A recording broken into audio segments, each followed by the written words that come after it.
The air thinned with every foot of elevation gained, pressing a dull ache behind my eyes.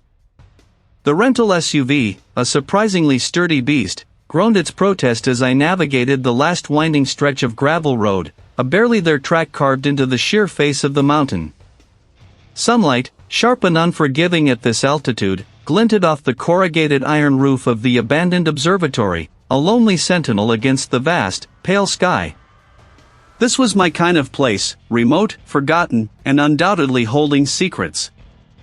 I killed the engine, and the sudden silence was absolute, broken only by the whisper of the wind around the peaks.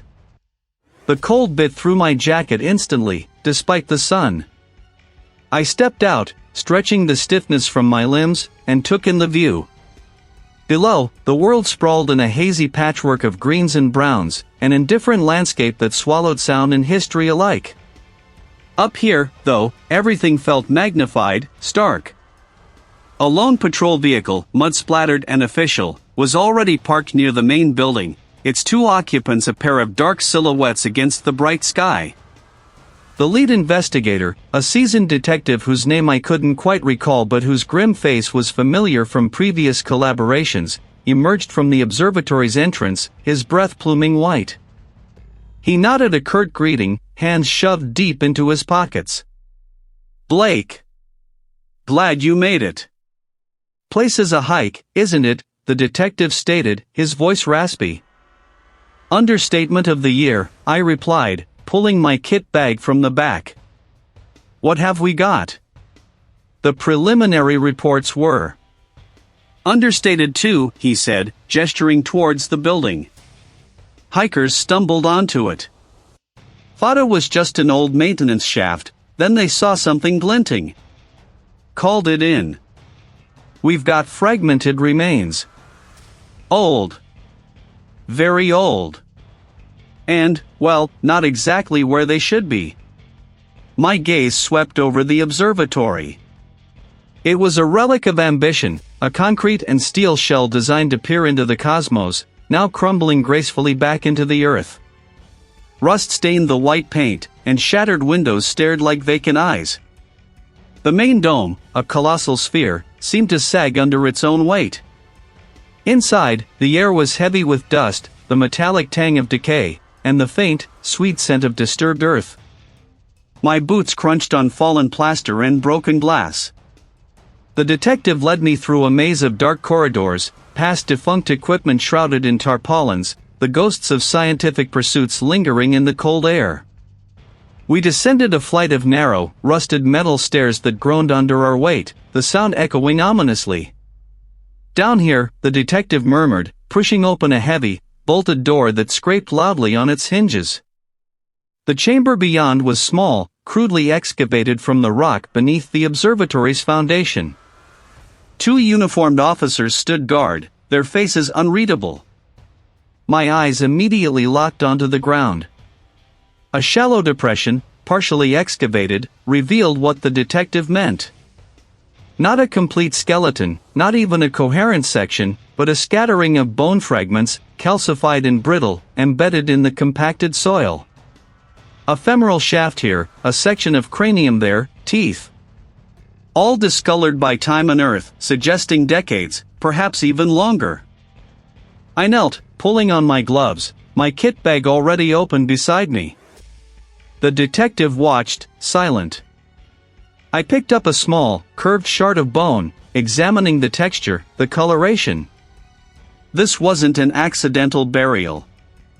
The fragments were too dispersed, too deliberately concealed beneath layers of loose rock and packed dirt. It spoke of effort, of intent. "Looks like a meticulous attempt to make something disappear," I observed, my voice low, a professional assessment masking a rising unease. "The way these are scattered. Someone wanted to ensure these wouldn't be found. At least wouldn't be easily identified." I scanned the small chamber, my gaze lingering on a faint, almost invisible discoloration on the rock wall, high up. It could be anything: mineral stain, water damage. Or something else.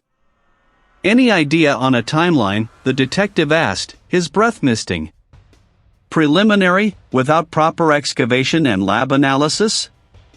Pure speculation, I said, carefully brushing away a thin layer of soil from a partial mandible. But the level of mineralization, the condition of the bone. We're talking decades. Easily.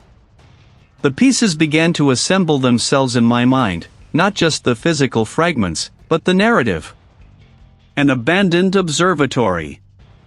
Decades-old remains. A meticulous concealment. The premise of the call had mentioned a missing astrophysicist, a brilliant mind who vanished without a trace, his controversial work suppressed. Could this be him? Or someone connected to him? The parallels, though faint, resonated, the deliberate act of burying truth, not just bodies. My fingers traced the delicate sutures of a cranial fragment. The bone felt ancient, weighty with untold stories. This wasn't just a discovery, it was an excavation of history, a deliberate unraveling of a carefully constructed lie. The tension in the small chamber was palpable, a silent acknowledgement that we had stumbled upon something far larger than a simple crime. This was a secret, buried deep, waiting for someone to finally listen. And I was here to listen. My determination solidified. The truth, however dangerous, would be unearthed. I hunched over the remains, the articulated bones laid out on a sterile sheet, a stark white canvas against the cracked concrete floor. My breath plumed faintly in the frigid air as I worked, gloved hands meticulously brushing away the last vestiges of soil from a fragmented cranium. The cranial sutures told a story of age, the erosion patterns on the teeth another. 45 to 55 years old, I estimated, pushing past the initial assessment. The pelvic bone, though incomplete, hinted strongly at a male. But it was the subtle abnormalities that truly spoke to me, a healed fracture on the left humerus, dating back decades, and an unusual dental modification, a gold inlay on a molar, distinctive in its craftsmanship. These weren't just bones, they were a biography etched in calcium. I meticulously photographed each segment, logging every measurement into my field tablet. The fragments of clothing, carefully preserved, offered little beyond faded tweed and a particular brand of leather shoe, both consistent with mid-century attire. But the small, ornate locket found clutched in the thoracic cavity, tarnished but intact, felt like a whisper from the past. It contained no image, just a tiny, pressed flower, desiccated beyond recognition. My internal clock was ticking. The local authorities, particularly the lead detective, wouldn't tolerate much delay. I knew what I had, though. The unique dental work, combined with the age and sex, narrowed the field significantly. I cross-referenced the details with the missing persons database, prioritizing cases from 30 to 40 years ago in the region. The list was surprisingly short for such specific markers. One name pulsed back at me, Eris Thorne. A brilliant mind, the brief had said, an astrophysicist known for his groundbreaking, if controversial, theories. He'd vanished 3 decades prior, leaving behind a wake of speculation and a suppressed astronomical discovery that the initial call had only hinted at. The pieces of the puzzle weren't just assembling, they were interlocking with a violent click. This was him. I felt it in my gut, a certainty that transcended the cold data. The local detective descended the rickety steps, his expression a tight mask of impatience. He was a man built like a brick wall, his skepticism almost palpable. "Blake," he grunted, his gaze sweeping over my workspace, then settling on the remains. "You got something concrete. Are we still dealing with old dirt and guesswork?" "Concrete enough," I replied, my voice steady despite the prickle of irritation. The remains belonged to a male, approximately 48 years old at the time of death. Distinctive dental work, a gold inlay on the upper left molar, and a healed fracture to the left humerus. All consistent with the records for Eris Thorne. The detective's eyebrows shot up, a flicker of surprise in his eyes, quickly replaced by suspicion. "Thorne? You're telling me these are the bones of that crackpot astrophysicist? From 30 years ago? That's quite a leap, isn't it? Just from some old teeth and a broken arm. Forensic anthropology isn't guesswork, detective, I stated, keeping my tone even. It's science. The probability is exceedingly high. But if you require absolute certainty, I can pursue secondary verification. I recall details from the initial file that suggested Thorne had a period of personal difficulty, a relative who briefly resided in a local institution. Old paper records there might hold unique identifiers, perhaps dental records, or even detailed injury reports not in the public domain. Before the detective could respond, another figure materialized at the top of the steps. He moved with an almost unsettling quietness. The local detective straightened, a subtle shift in his demeanor, acknowledging a higher authority. Professor Blake, the newcomer began, his voice smooth, devoid of inflection, I am a representative from a coordinating agency. We've been monitoring the progress of this investigation. He didn't offer a name, nor did he extend a hand. Interesting. And requires careful handling. Careful handling? I echoed, my internal hackles rising. The truth generally handles itself. The truth can be complex, Professor, the agency representative countered, his gaze unwavering. Especially when it involves individuals of Thorne's particular background and the nature of his work. We would appreciate it if you shared all your findings directly with us, before any public pronouncements. The unspoken threat hung heavy in the air. This wasn't just skepticism, this was a deliberate attempt to control information, to funnel my findings through their filter. The mention of Thorne's particular background and nature of his work instantly connected back to the suppressed discovery, the controversial theories. My gut tightened. This wasn't just about identifying a missing person, it was about unearthing a secret someone desperately wanted to keep buried. My findings will be made public once they are definitive, I said, my voice firm. And I intend to make them definitive. I'll be heading to the psychiatric hospital abandoned wing with old records. I need to cross-reference some of Thorne's less public medical history, confirm a specific detail that might be held within its dusty archives. It's the last piece of the puzzle for absolute certainty. The agency representative's expression didn't change, but a subtle tension tightened the corners of his mouth. That may not be necessary, Professor. We can provide you with all pertinent information. With all due respect, I replied, meeting his gaze, I prefer to verify my own sources. It's how I operate. I left the observatory shortly after, the detective's grumbling fading behind me, the agency representative's silent watch a palpable weight on my back. The drive was a blur of winding roads and deepening twilight. Dust motes danced in the pale shafts of moonlight filtering through broken windows. The air was thick with the scent of decay, mildew, and forgotten lives. Endless corridors stretched before me, lined with peeling paint and silent, empty rooms. This place held secrets, not just about Thorne, but about the deeper currents of the past, currents that were now pulling me into their dangerous undertow. I needed the truth, and I knew, with an unsettling certainty, that it wouldn't be found easily. The address, a shaky scrawl on a brittle piece of paper tucked inside a forgotten copy of Cosmos I'd found beneath a collapsed bookshelf, led me here. The building loomed like a forgotten tomb, its skeletal silhouette etched against the pre-dawn sky. This wasn't a place anyone visited by choice. The sign, barely legible through decades of grime and rust, confirmed it, a former psychiatric hospital. Abandoned wing with old records. The irony wasn't lost on me, a brilliant mind, perhaps driven to the brink, or perhaps, as I was beginning to suspect, deliberately pushed there. The main gate was off its hinges, a twisted metal maw offering a silent invitation. My boots crunched on shattered asphalt, overgrown with tenacious weeds. The air here was colder, heavier, saturated with the ghost of forgotten anxieties.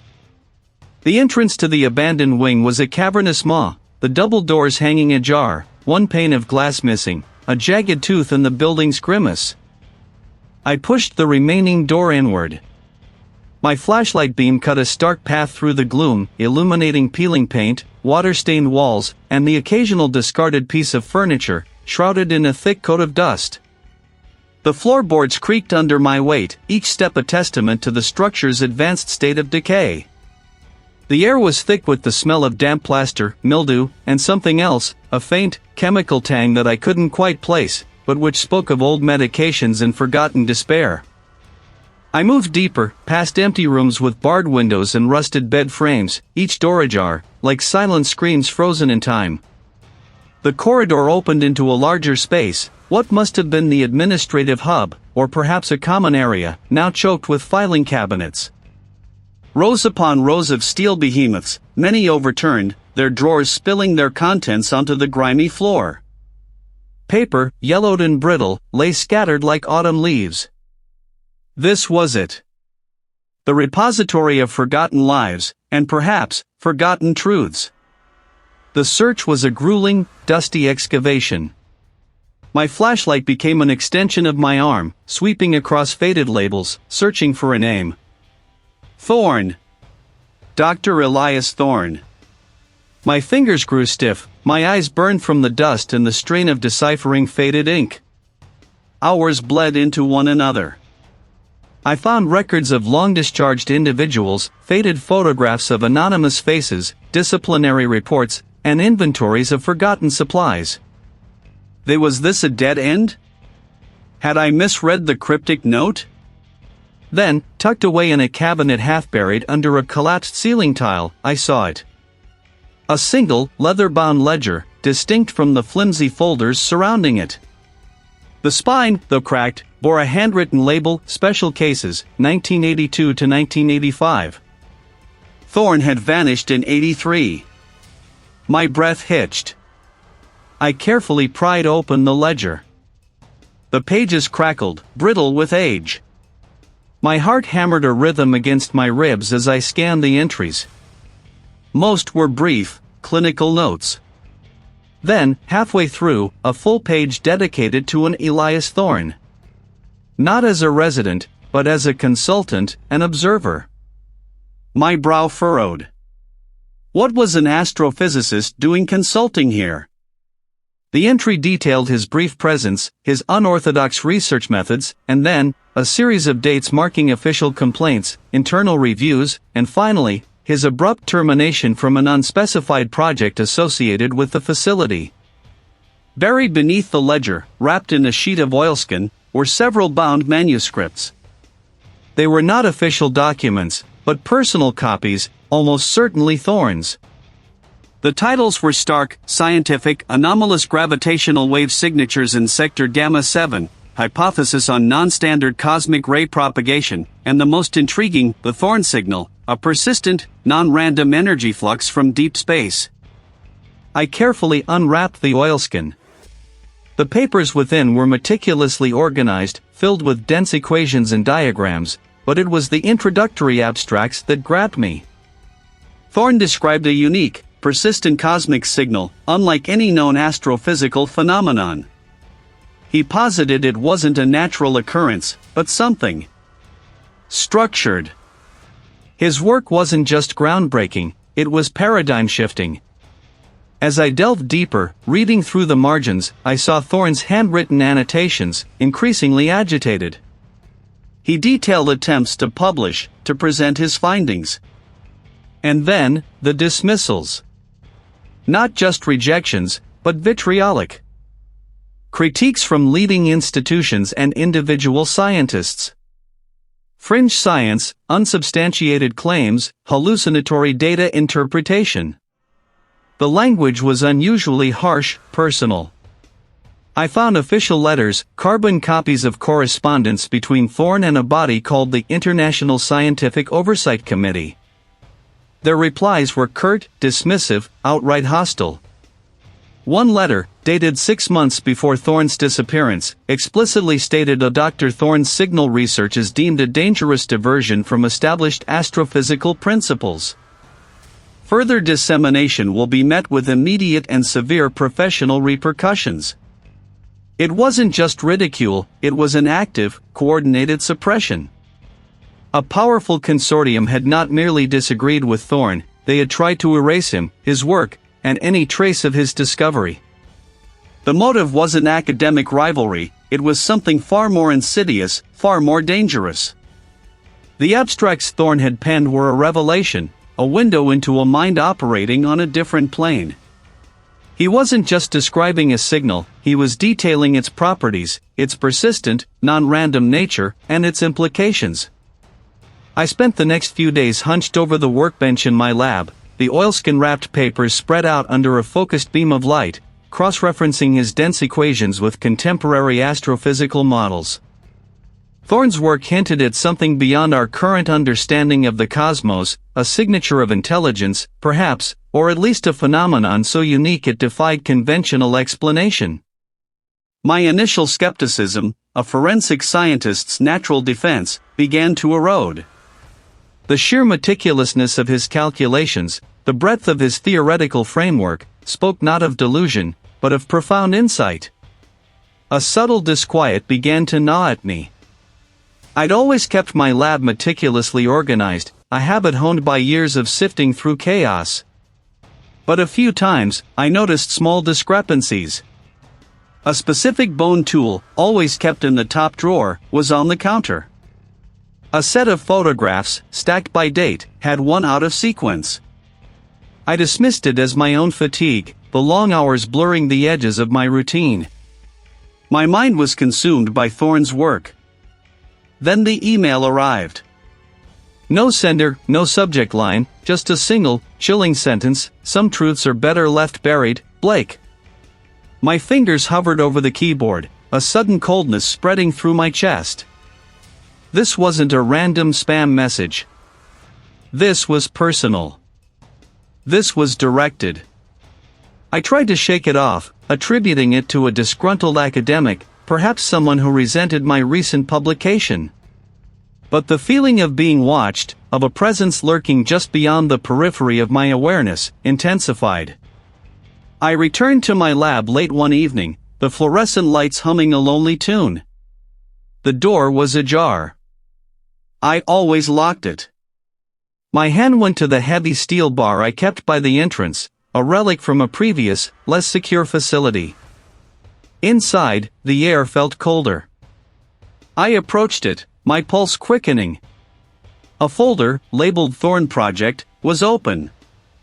And then I saw it, several key data files, the ones containing my analysis of Thorne's signal patterns, had been corrupted. Irretrievably, it seemed. My own meticulous work, gone. This wasn't a random act. This was targeted. They weren't just watching, they were actively trying to stop me. My determination solidified into a hard knot in my stomach. I wouldn't back down. Thorne's papers had mentioned a collaborator, a name that appeared frequently in the margins of his more speculative theories, E. Caldwell.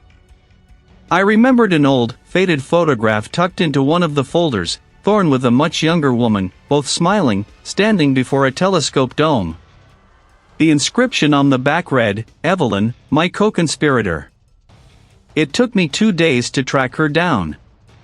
The university archives provided an address, decades old, leading me to a quiet, unassuming house on the outskirts of the city, its garden overgrown, its paint peeling.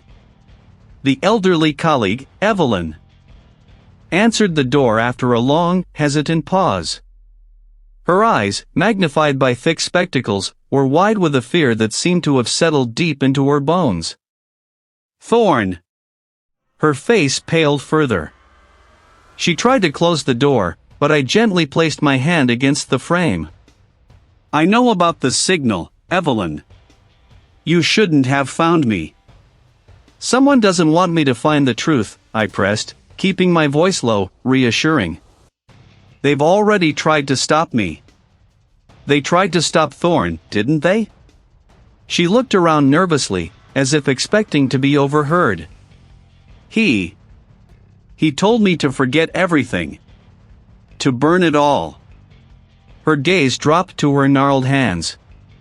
I couldn't. Not all of it. There was one place. A place no one would ever think to look for scientific papers. She paused, her breath catching. He kept some of his most sensitive notes, the ones he feared would be intercepted, in a locker. A place where people went to be forgotten. Where? I asked, my voice barely audible. He had a contact there, a clerk who owed him a favor. A place for lost things. The drive to the facility was a descent into a forgotten landscape. I pushed open a warped metal door, the groan echoing through the cavernous space. The psychiatric hospital abandoned wing with old records was a labyrinth of forgotten lives, a mausoleum of bureaucracy and despair. I followed Evelyn's instructions, a crudely drawn map on a scrap of paper, deeper into the wing. I found the section she described, rows upon rows of rusting filing cabinets, some toppled, others standing sentinel over decades of forgotten histories. This was where Thorn had hidden his most dangerous secrets. The warped metal door groaned its protest, then surrendered, swinging inward to reveal the cavernous interior of the psychiatric hospital abandoned wing with old records. The air inside was thick, a stagnant blend of dust, forgotten paper, and something metallic, like old blood. Shards of glass crunched under my boots. I'd chosen this place not for its charm, but for its isolation. The detective had mentioned old facility records, long forgotten, might have a tangential link to Thorne's family or even the observatory itself. More importantly, it offered an undisturbed space away from prying eyes for my portable lab equipment. I navigated through a maze of collapsed ceilings and overturned furniture, past rows of rusted filing cabinets spilling yellowed documents, until I found a relatively intact section. A former administrative office, perhaps. The windows were mostly intact here, offering a sliver of natural light that fought a losing battle with the shadows. I set up my folding table, carefully arranging the portable microscope, the spectrometer, and the sealed evidence bags containing bone fragments and soil samples from the observatory excavation. Each item was a puzzle piece, and I was determined to see the whole picture. Hours bled into each other. My eyes burned, glued to the microscope eyepiece, methodically scanning each sliver of bone, each speck of earth. I'd already confirmed the presence of heavy metals, consistent with the initial field tests. Nothing definitive enough to point to a specific method of elimination, however. Just a general indicator of environmental contamination or targeted poisoning. I needed more. I needed unique. I moved to a particularly stubborn piece of the distal femur, a fragment no larger than my thumbnail, which had resisted initial cleaning. Under the high magnification, it looked like a lunar landscape, craters and ridges in miniature. Then I saw it. Not immediately obvious, not a bulk contaminant. It was a crystalline structure, almost microscopic, embedded deep within the bone matrix itself, like tiny, perfect snowflakes. Their arrangement was too uniform, too precise, to be natural mineral deposits. I switched to the spectrometer, carefully positioning the sample. The device hummed, a low thrum against the silence of the abandoned wing, then displayed a complex spectral readout. I cross-referenced it with known databases. Nothing. Not a single match in any natural or common industrial compound. This was unusual. Very unusual. I zoomed in on the spectrum, isolating the unique peaks. The pattern was distinct, almost like a chemical fingerprint. My mind raced, connecting the dots. If it wasn't natural, and it wasn't a common industrial pollutant, then what was it? The results confirmed my initial suspicion, a synthetic compound, highly complex, featuring a rare combination of elements. A custom-designed agent. I pulled out the soil samples taken from directly beneath where Thorn's remains had been found. I repeated the process, focusing on the deepest layers, undisturbed for decades. And there it was again. The same unique crystalline structures, the same spectral signature, albeit in trace amounts, having likely leached into the surrounding earth. This wasn't just a coincidence. This was deliberate. Thorn wasn't just murdered. He was eliminated. The precision of the chemical agent, its custom design, spoke volumes. This wasn't a random act of violence, not a crime of passion. This was professional, meticulously planned, and executed. Someone had gone to extraordinary lengths to create a substance that would leave minimal, almost undetectable, traces, designed to slowly degrade and disappear over time, but not before doing its job. The implications were staggering. This was about a powerful, organized entity with the resources to commission and deploy a bespoke chemical weapon. The suppressed astronomical discovery suddenly felt less like a scientific disagreement and more like a motive. Permanently. The truth was far more dangerous than I had initially imagined. I wasn't just dealing with a forgotten tragedy, I was poking a hornet's nest that had been dormant for decades, and the hornets were still very much alive. My breakthrough wasn't just a scientific identification, it was a declaration of war against a hidden enemy. And I was standing right in their crosshairs. I had to tell the detective. This changed everything. The air inside was thick, a stagnant blend of dust, forgotten paper, and something metallic, like old blood, a scent I now recognized as oxidized iron from corroding pipes, not a fresh stain, but still unsettling. Rotting floorboards groaned under my weight, each step a protest against my intrusion.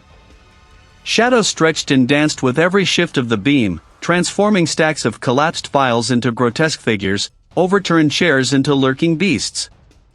I moved deeper, my boot crunching on shards of ceramic and desiccated plaster. This place was a tomb, not for bodies, but for secrets. The colleague, a former intelligence analyst named Evelyn, waited just outside, monitoring for any movement, her hand resting on the hilt of her utility knife. But this is where the records were supposedly moved. It has to be here. I swept my light across a wall of steel filing cabinets, rusted shut, their labels faded into illegibility. Some had been pried open, their contents spilled across the floor like scattered bones. This wasn't a casual abandonment, it was a deliberate ransacking, perhaps to ensure nothing of value remained. But often, in the haste of a cover-up, something is always missed. My eyes narrowed, catching sight of a single, freestanding cabinet, slightly ajar, tucked behind a collapsed partition.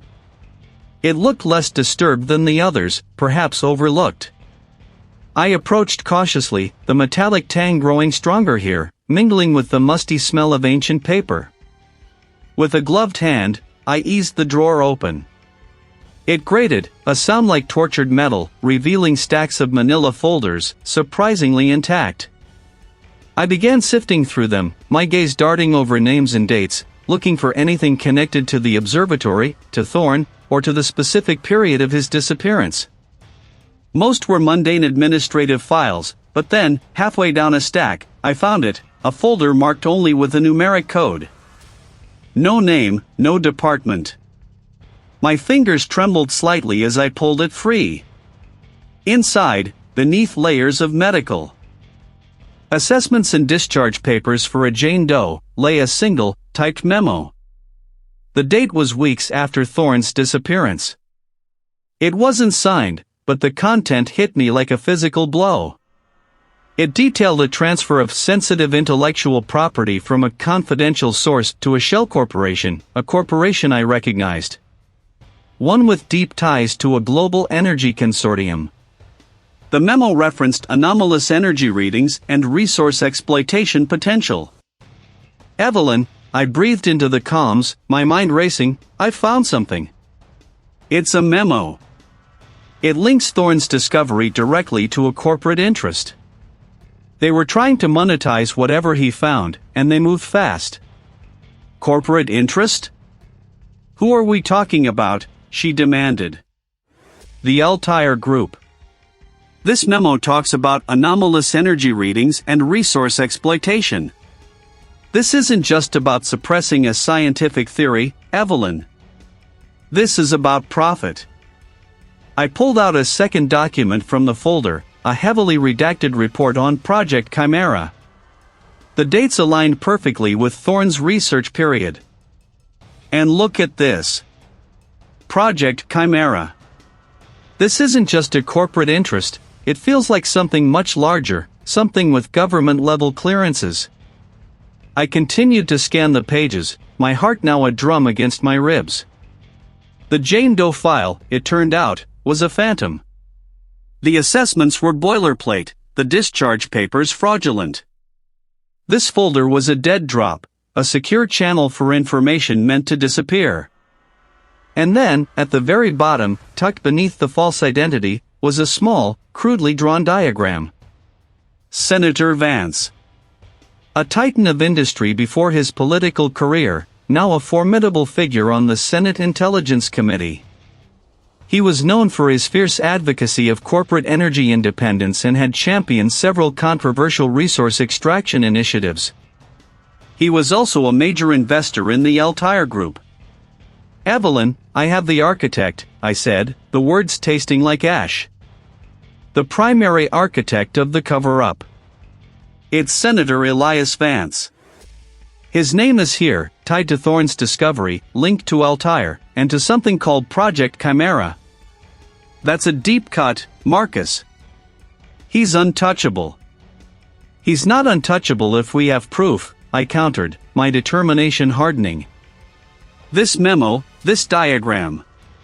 It's a direct link. Thorne's discovery wasn't just a scientific breakthrough, it was a potential goldmine, or a threat to their existing power structure, and Vance was at the center of ensuring it never saw the light of day. He buried Thorne in his work, then used his influence to elevate his own position. The implications were staggering.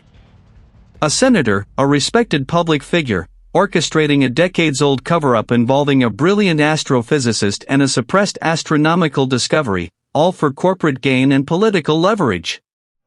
If Vance is involved, this whole area is compromised. We need to secure that evidence and disappear. I nodded, even though she couldn't see me, carefully placing the documents into a waterproof evidence bag I'd brought. We had a name. We had a motive. And we had just exposed ourselves to a truly dangerous enemy.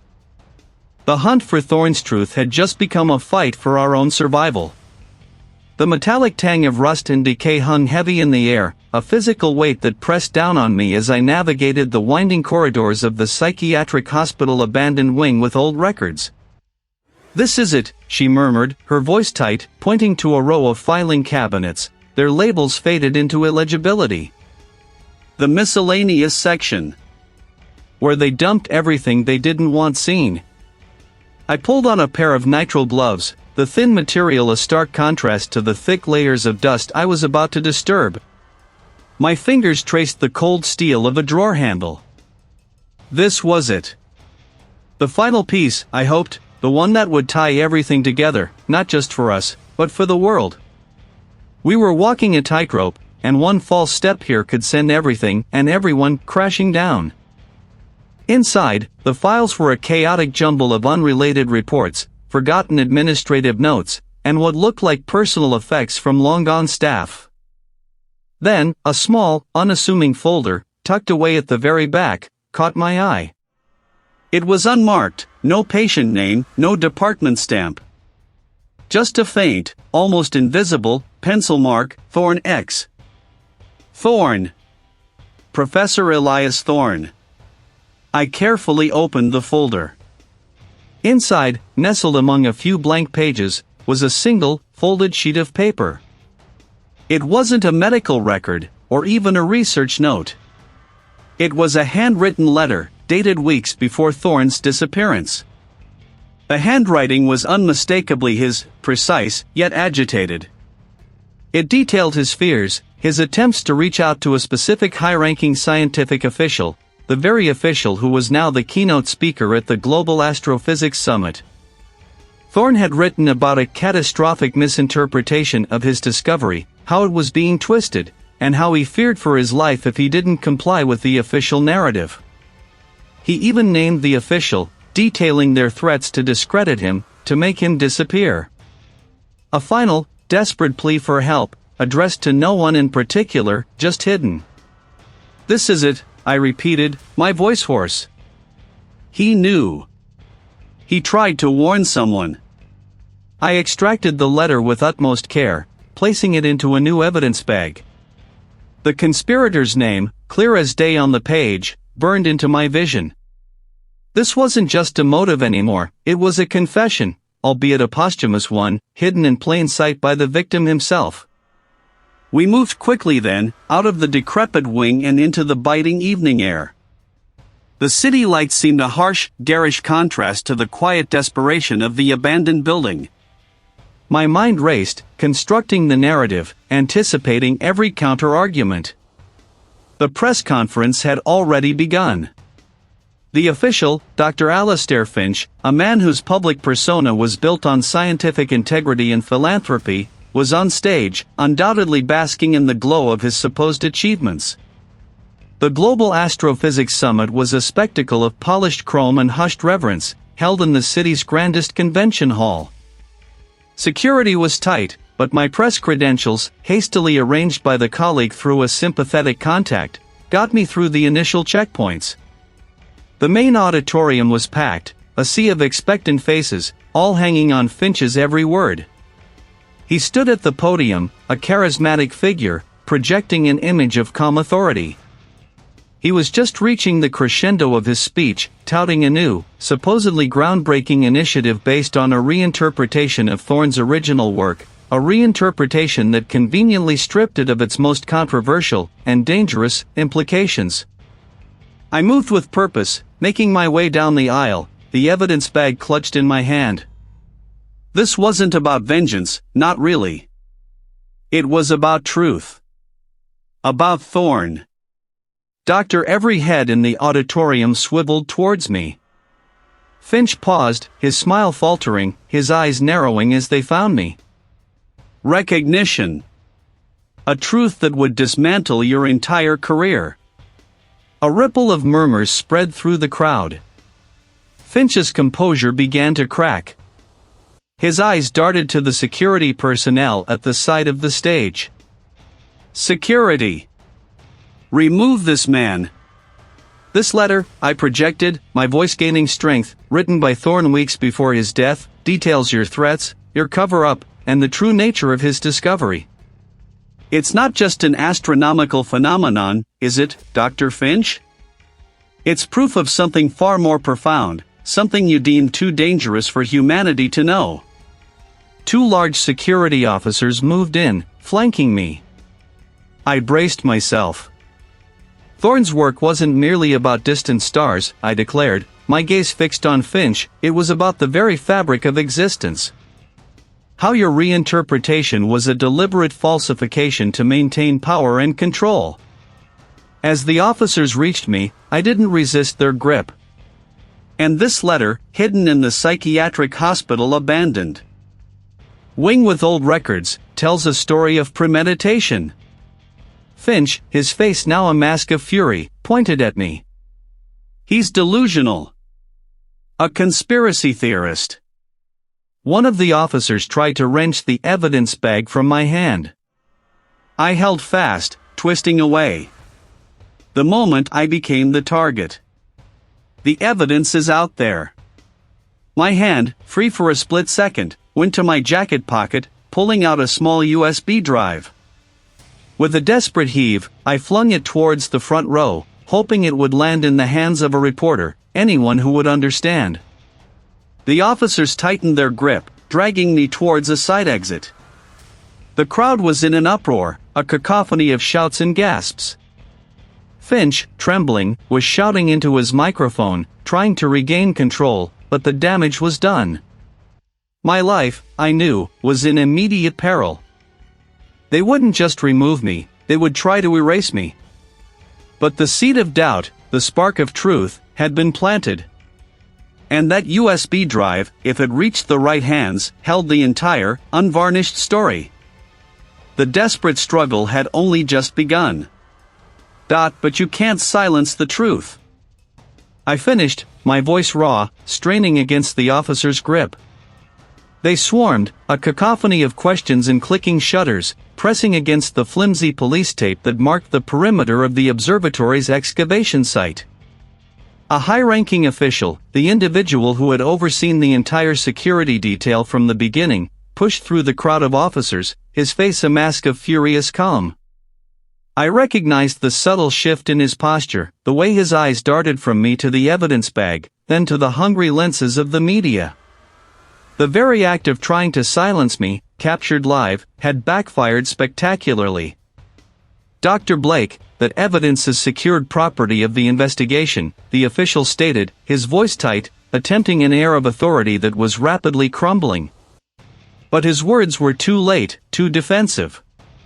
One persistent reporter, her microphone thrust forward, shouted, "Sir, is it true you tried to suppress Dr. Blake's findings? What's in that bag?" The official's jaw tightened. He glanced at the bag again, then at the officer still trying to pry my fingers loose.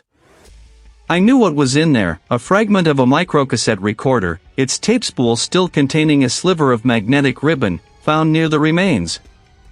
It was a detail I hadn't yet fully processed, but the official's reaction confirmed its significance. His attempt to seize it, to make it disappear, had exposed him. "This is a containment issue," the official finally snapped, his composure cracking.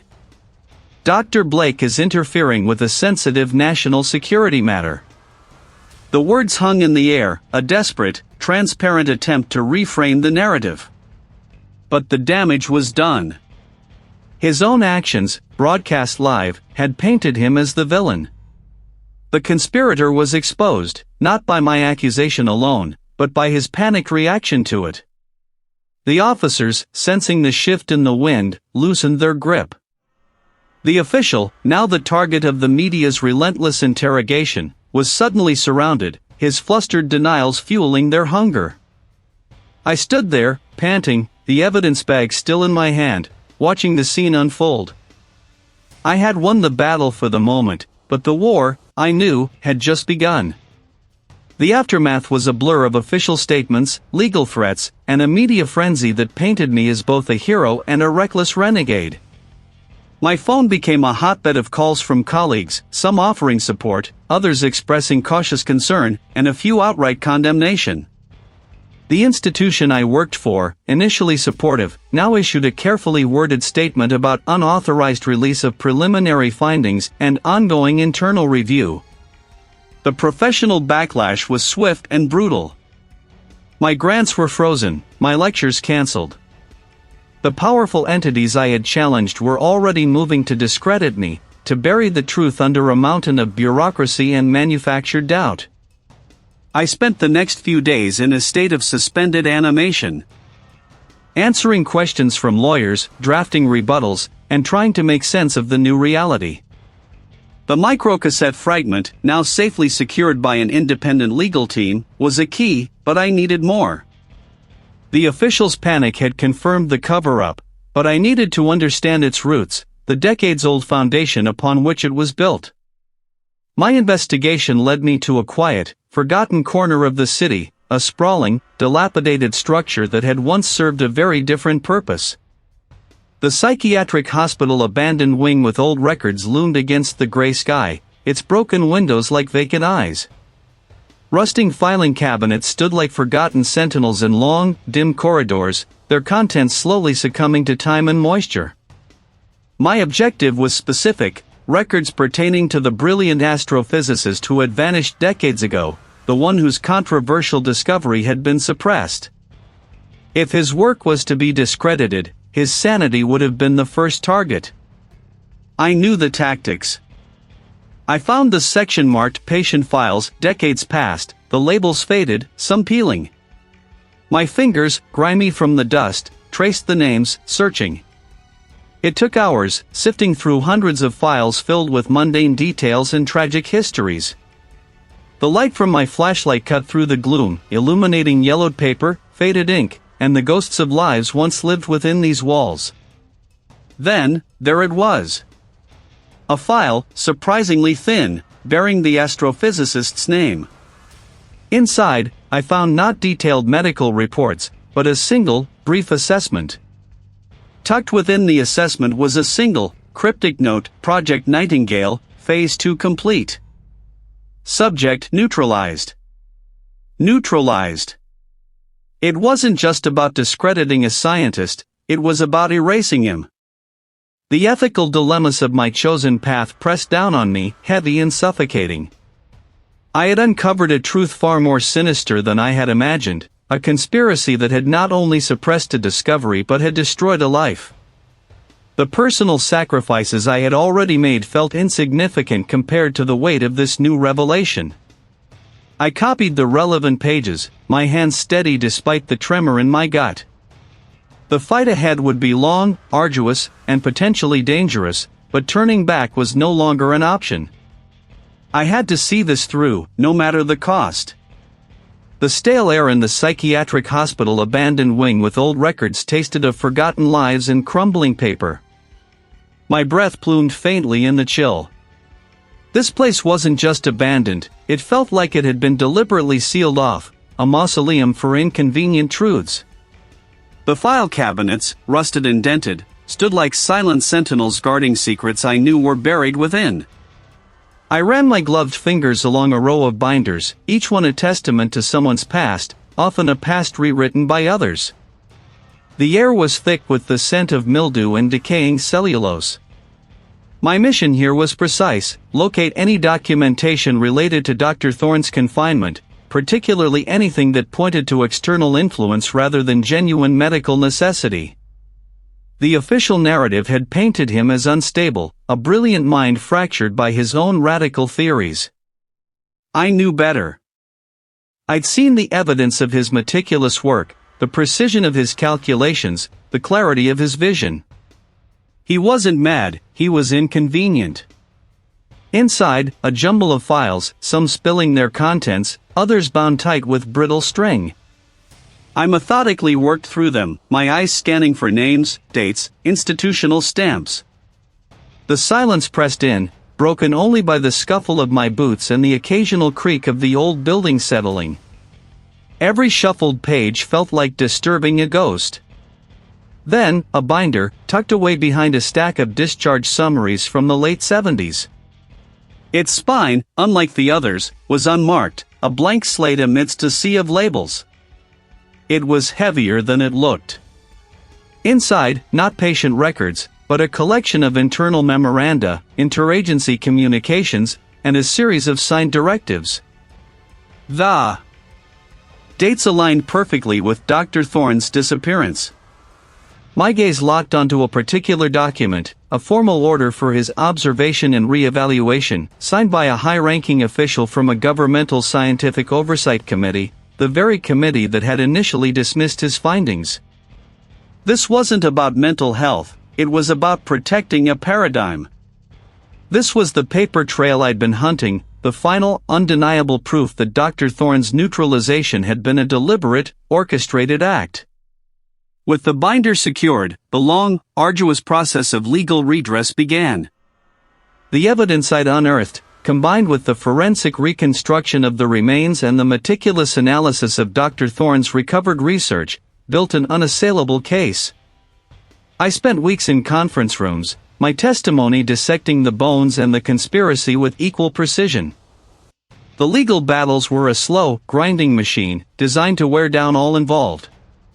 Powerful interests, initially defiant, slowly crumbled under the weight of irrefutable facts. The faces of those who had orchestrated Dr. Thorne's demise, or at least facilitated it, contorted from smug denial to grim acceptance as the truth, piece by painstaking piece, was laid bare. Justice, when it finally arrived, was not a sudden explosion but a quiet, steady current. Several key figures within the Scientific Oversight Committee and a government intelligence agency faced severe repercussions, their careers and reputations shattered. More importantly, the record was finally set straight for Dr. Thorne. His name was posthumously cleared, his forced confinement acknowledged as a gross miscarriage of justice. An official apology, stark and public, acknowledged the profound wrong committed against him. But the true resolution, the one that resonated through the fabric of scientific understanding, came with the public recognition of his groundbreaking discovery. The suppressed data, once deemed too radical, too paradigm-shifting, was finally released.